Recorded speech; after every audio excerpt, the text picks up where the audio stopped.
প্রিয় দর্শক, আমি আছি নেপুর হাটের ভিতর। আমি সামনে একটা অসহায় আপুকে দেখতে পেলাম। আপুর সাথে কথা বলবো। একটা নিষ্পাপ শিশু তার কোলে আছে। যাই তার সাথে কথা বলে, আপনারা আমার সাথেই থাকুন। আপু ভালো আছেন? এই বাচ্চাটা আপনার? ওর আব্বু বেঁচে আছে কি?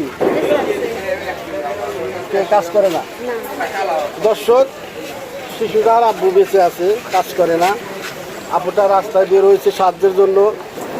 যা সাহায্য তুলবে তাই এই শিশুটাকে মুখে হাত তুলে দিবে। আমি আপুর সাথে কথা বলতে চাই। আপু কি প্রতিদিনই এখানে আসেন না? তোমরা কে এদিকে আসো, এদিকে আসো তো, এদিকে দাঁড়াও, এদিক দাঁড়াও, এদিক দাঁড়াও। এখানে ক্যামেরার সামনে আসো, ক্যামেরার সামনে। দর্শক, আমি আপুকে কিছু টাকা সাহায্য দিব। আমার ভিডিওগুলো যদি ভালো লাগে অবশ্যই বেশি বেশি শেয়ার করবেন। কারণ এরকম সন্তান নিষ্পাপ। আমরা ছেলেবেলে জন্ম দিয়ে কী জন্য ছেলেবেলে ভরণ পোষণ করবো না? নিষ্পাপ শিশু দেখেন কত সুন্দর চেহারা, আর আমরা কি কাজটাই করি। আমার ভিডিওগুলো যদি আপনাদের ভালো লাগে অবশ্যই বেশি বেশি শেয়ার করবেন। ধন্যবাদ।